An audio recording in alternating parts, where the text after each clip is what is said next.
I greet you in the name of Jah Rastafari, Selassie, King of Kings and Lord of Lords, conquering Lion of the tribe of Judah.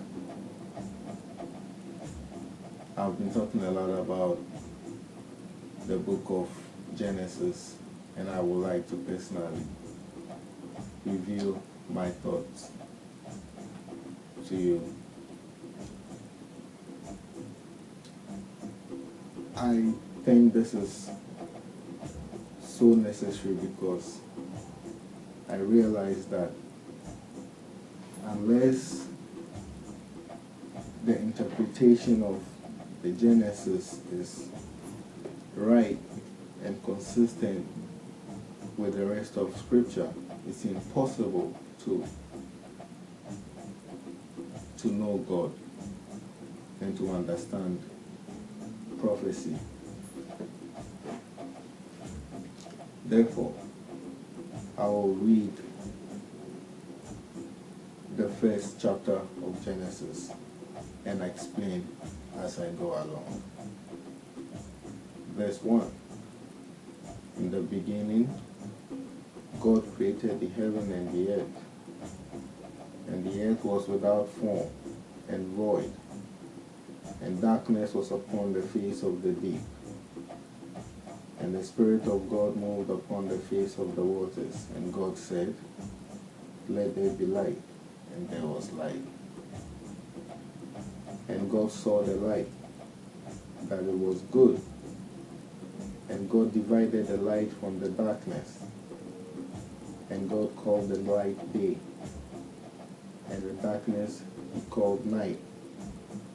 And the evening and the morning were the first day. So the first day is done, and we can already understand in the first day who God is, His relationship to creation, and His views about His creation.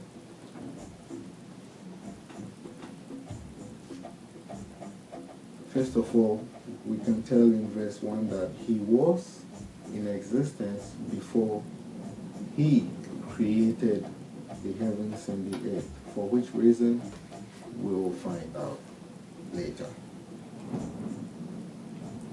But after He made the heavens and the earth,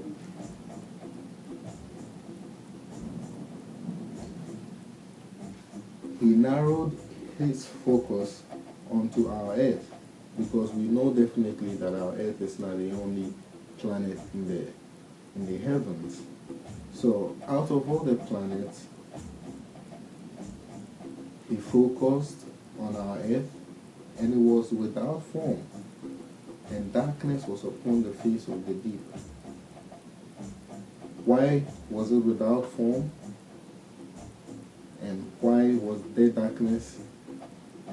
Is because of the nature of, it was because of the situation that was on the earth.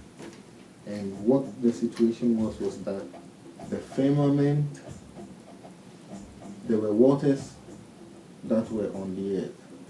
Alright, so we have the earth, which is really the soil, the ground, that is earth. Alright. It was one earth that was made and one heaven that was made. So the earth didn't have its own, there was no separation between the earth and the heavens. Alright? So the only separation between the earth and the heavens was waters. It was earth covered with waters, and then the rest of creation. So darkness is created on the earth by the abundance of water on it. What the waters were that were on the earth were the sky, which is the firmament, the sky, which is also a form of water, as in the ozone layer. when you do a little research on what the sky is, what the ozone layer is, you will understand that this is a form of water that is able to protect this earth from the influences of the heavens. So this was what was on the earth. It was not as it was in the shape, beautiful shape that it was. It was on the earth with the waters that are on the earth, like the sea, which was basically only the sea actually, on top of the earth. So there was no earth that was dry. The whole entire earth was covered with waters. And those waters were the sky and the waters on earth. So there was chaos on the earth. There was no earth. There was no space between earth and the sky. And that is why it was void and without form. Because the ozone layer, the shape of the ozone layer, gives the form of the earth, of our earth in the heavens, all right? So the Spirit of God moved over the earth, over the waters, because the earth was not dry, so it had to be just the waters. He moved over the waters, and it was dark. And he said, "Let there be light." And there was light. Now we have to pay attention to what it says about the light. He said, "Let there be light," and there was light.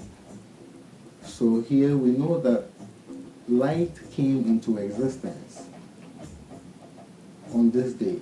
The reason why I say this is because there are other parts of the creation that God created in the 6 days that were prophetic, that even within those 6 days were not necessarily manifested in the 6 days, but were prophetic.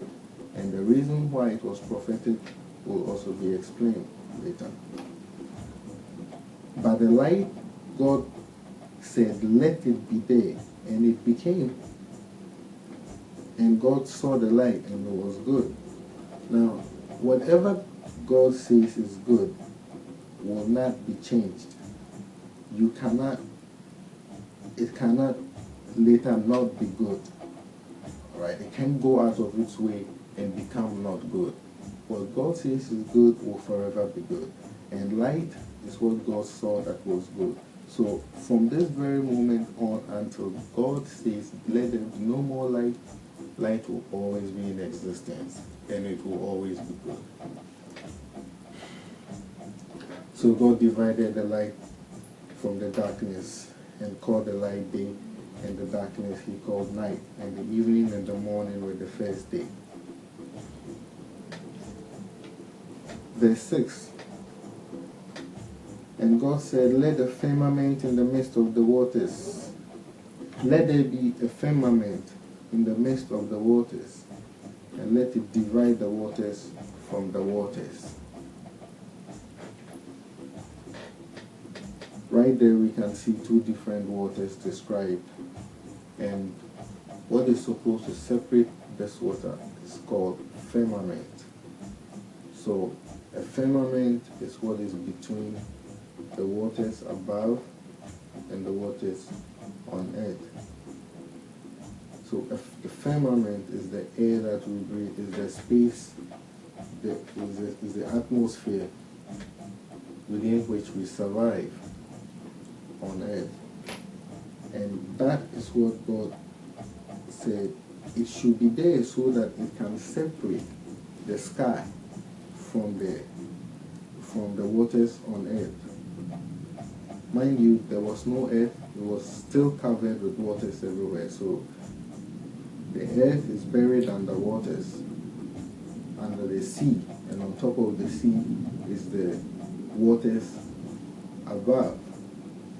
He separated the waters above with the atmosphere, the oxygen, space, and the place for the birds to fly, and the space for the trees to grow. So that is where our earth took its form. Our earth took its form when God expanded the sky to the extent where there is enough room between the earth, between the waters on the earth and the sky.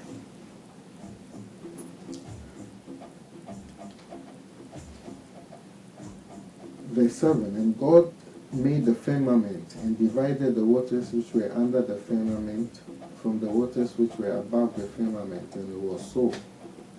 So here we also see that this actually took place this very day when God made this happen, when he caused the separation between the sky and the sea.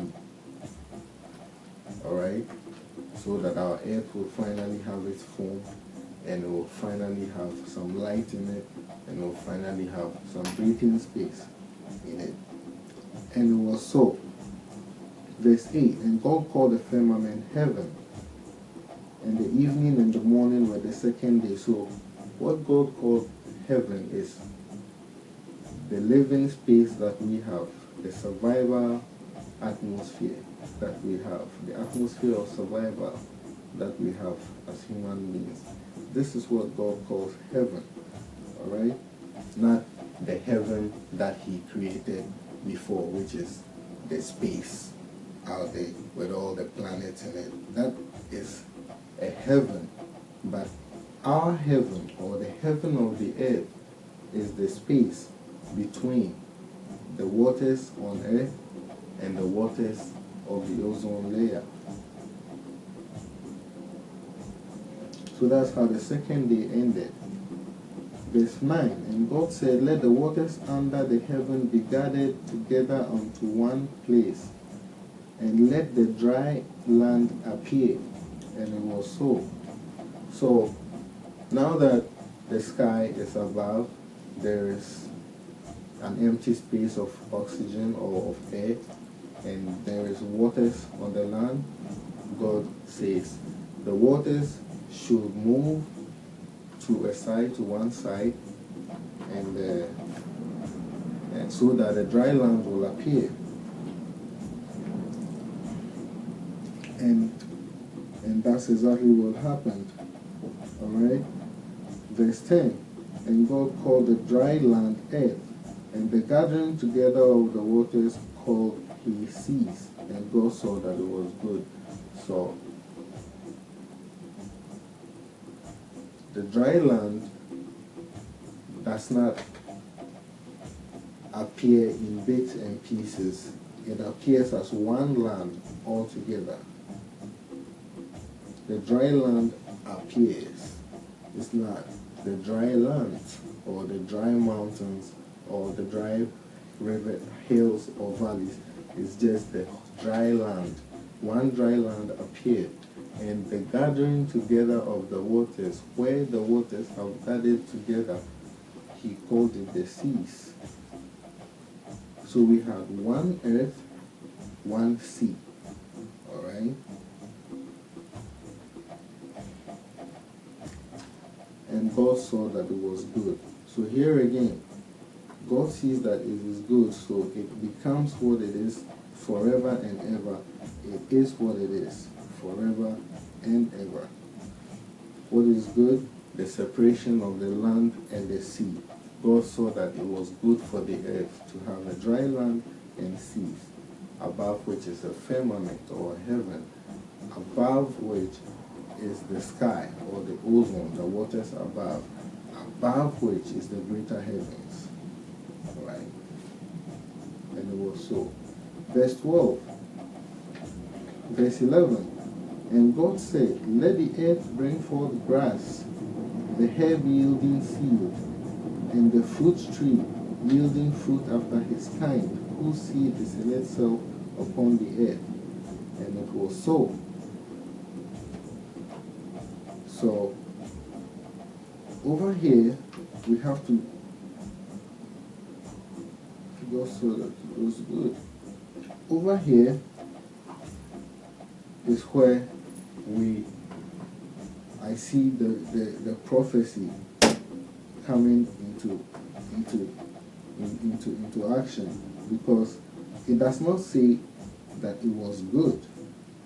It says it was so, that and it was so. So what is the difference between and God saw that it was good and it was so? The difference is that because something is does not mean it is approved of. Alright? But we definitely know that God approves of the earth bearing forth grass. So why did he say that it was so? That it was so means that it became,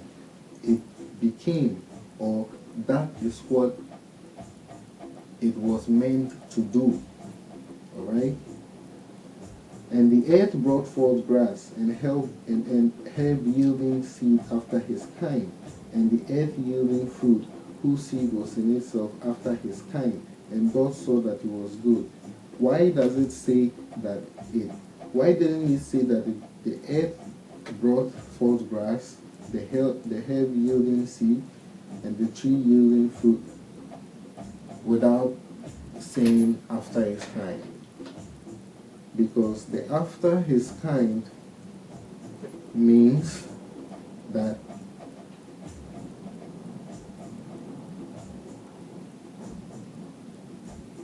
it was in the image of these things that the earth brought forth, that they were created. It's not too complicated. It's simple. I'll read it again. And God said, let the waters... No, I'm sorry, from verse 10. And God called the dry land earth, and the gathering together of the waters called he seas, and God saw that it was good.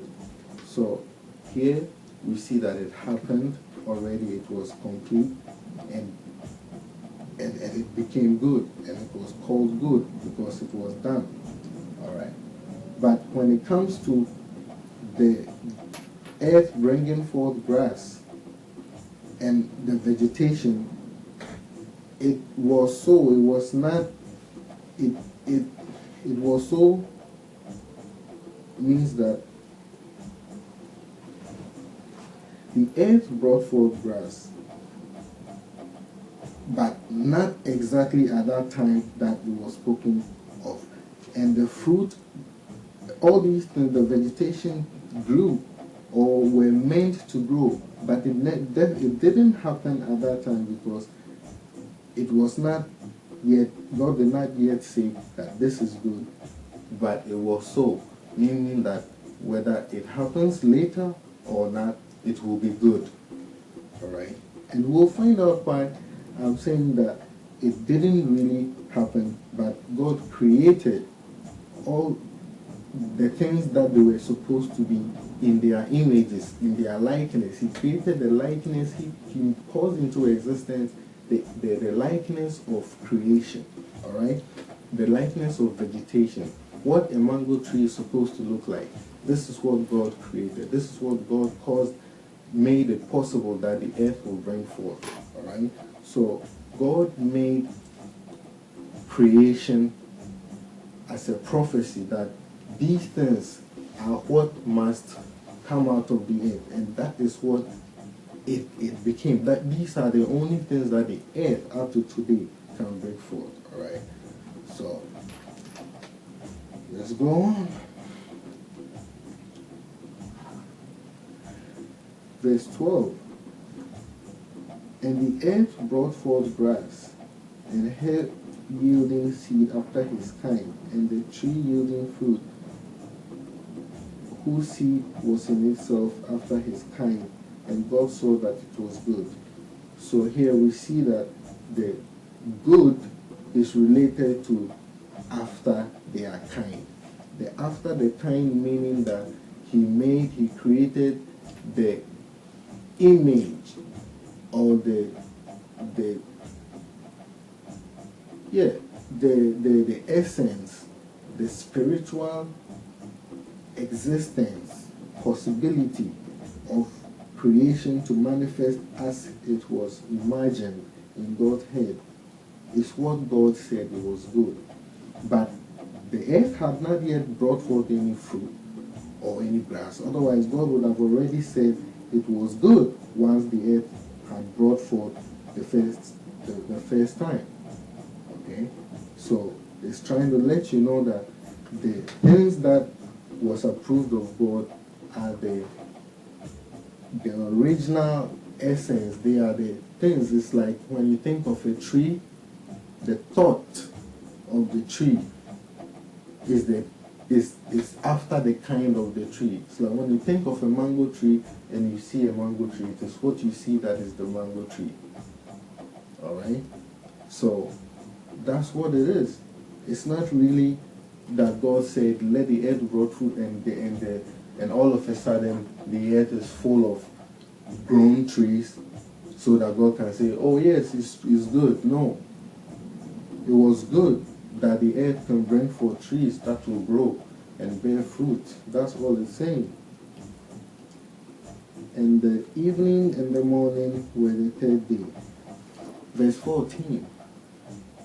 And God said, let there be light in the firmament of the heaven to divide the day from the night, and let them be for signs, and for seasons, and for days and years. And let them be for lights in the firmament of the heaven to give light upon the earth, and it was so. So here again, it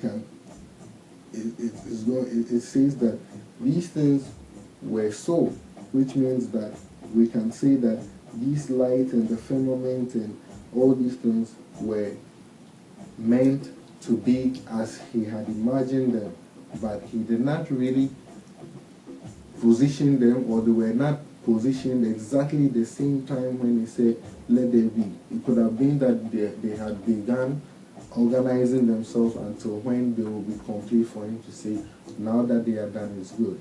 But that does not also mean that he was waiting for approval.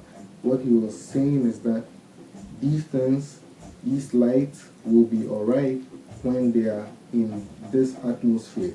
But he had a reason why he had not put them there himself. Alright?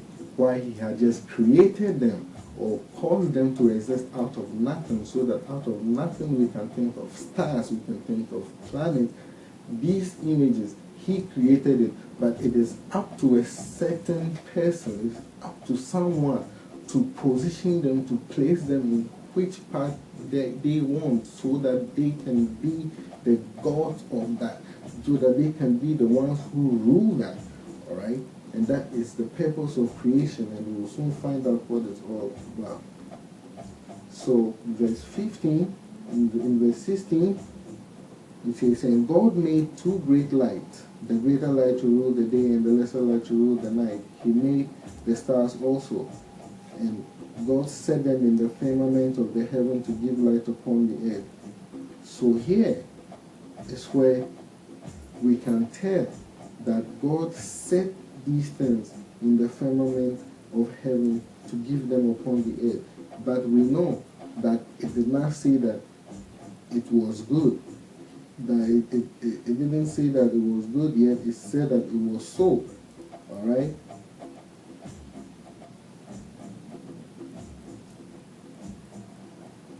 What was good in verse 18 is, and to rule over the day and over the night, and to divide the light from the darkness.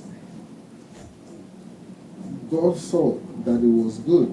So it's trying to tell you that these things are also good, that the day, the light, the greater light should rule the day and the night should rule the night. But he had not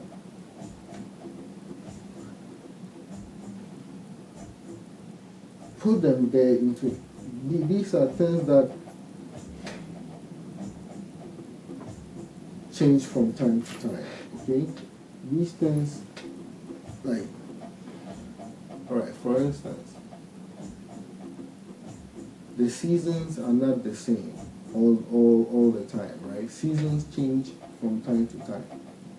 Sometimes we have seasons that occur that steal time from other seasons. Sometimes in winter you get a hot blast, right? Why is that? Why is it that is if the stars and the moon and the sun, these things affect our seasons, why is it that if they don't change and they were set the same way as they were set not to change, why do our atmosphere change? Alright? And why do the seasons change and mess up? Is it not because things are turning around and things are shaping around and things are moving around? And comets and these things flying all over the place. So nothing that is set was set by the Creator as permanent, but they were given unto certain forces to determine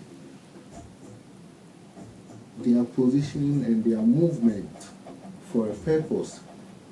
But that power is also given to a particular person, and we'll find out who gets that power to change the seasons at will and to cause thunders when it is sunny. Alright? That power is existence, alright, and that is the power of God, and we'll find out who God left that power to, so that they will be gods over his creation that he had made.